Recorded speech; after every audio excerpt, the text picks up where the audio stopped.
Hi, I'm George the Weather Dad, and it's March Madness. My Boilermakers are in the hunt for a national championship. I think they have the team to do it for this year. Let's hope so, but March Madness is fully underway as we head on in through the next couple of weeks. Now, also we're talking about the end of March, and we're looking at, unfortunately, some colder air, possibly even some snow showers and some lake effect snows for portions of the Midwest and the upper Great Lakes. But let's first talk about your upcoming weekend, and unfortunately it's going to be chilly for a lot of us. Take a look here. We're seeing these white lines streaming down from the north up in Canada, bringing in some very chilly air. It's going to be fairly nice along the southeast. Down in Florida, you're going to be fairly warm, certainly above normal. Normal high temperatures now in the Ohio Valley in the lower to middle 50s.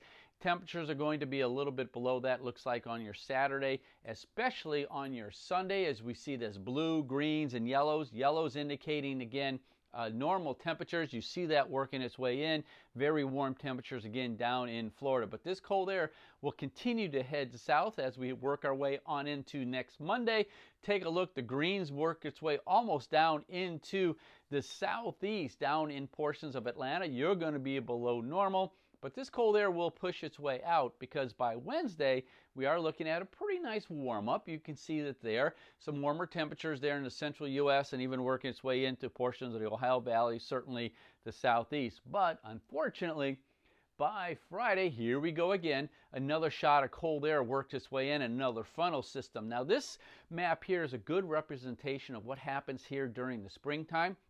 Very cold air still can work its way down, as you can see here. This is for next Friday, but we have very warm air along the Gulf Coast. So when they clash is where we could see some severe weather. So anytime now when we have frontal systems working their way in, we could be looking at potentially some severe weather. So we have to keep an eye on that. Precipitation for your Saturday, not much going on. We do have some lake effect snows in the upper Great Lakes. Another bit of energy there you see down in Texas and in the southern Rockies. And then by Sunday, that energy starts pushing its way out into the southeast. We could be looking at severe weather along the Gulf Coast for your day on Saturday as well as on Sunday. But take a look at the blues and those little white dots in those blue sections. Well, those are snow showers. And that's because the cold air is working its way across the warmer waters of the Great Lakes, picking up that moisture and dumping it as some snow. So there could be some significant lake effect snows in upstate, up in Michigan, northern Ohio, Pennsylvania, and upstate New York. Now by Monday, once again, this expands. Those snow showers could maybe work their way down into the Ohio Valley, in fact. It's going to be that chilly. And again, temperature highs probably on Monday in the 40s with lows down into the 20s. And we see some showers working their way down into the state of Florida as that next front pushes its way down in your direction. Now, by Wednesday, the eastern half of the country, fairly quiet. Here comes that next bit of energy there in the Four Corners states and up in the northern Rockies. It looks like you're going to get a little rougher.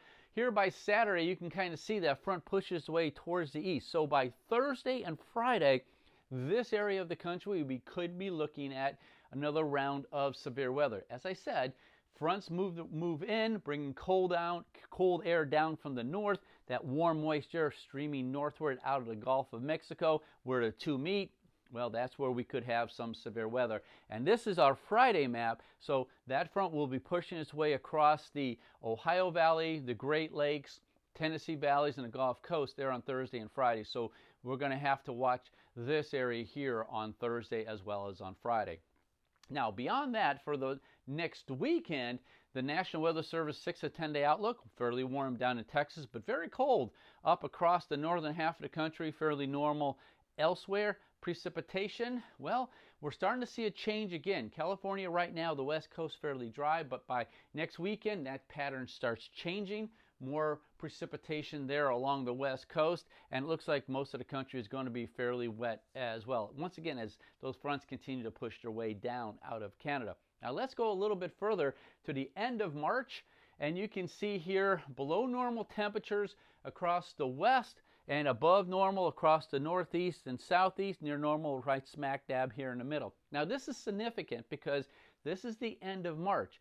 Now what happens in April? Well, we have the solar eclipse that's going to run right in this area here. Now it's still a little bit too early to see what the weather is going to be like during that period of time. But this shift is important because below normal temperatures out west means, well, the El Nino pattern starts working its way in, which means these storms are going to start racing from west to east. So when that happens, this is going to get wet, it's going to be cold, and then we're going to see warmer weather here. If this pattern continues, the trough that will bring rain for the west coast will deepen.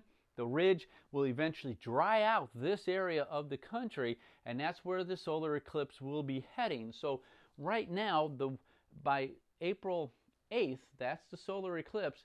It's looking like we could be drying out. Might be able to see a nice solar eclipse, but still way too early to say for sure. But I'll keep an eye on it there for you. So there you have it. It's going to be a cold several days. I'm George, the Weather Dad.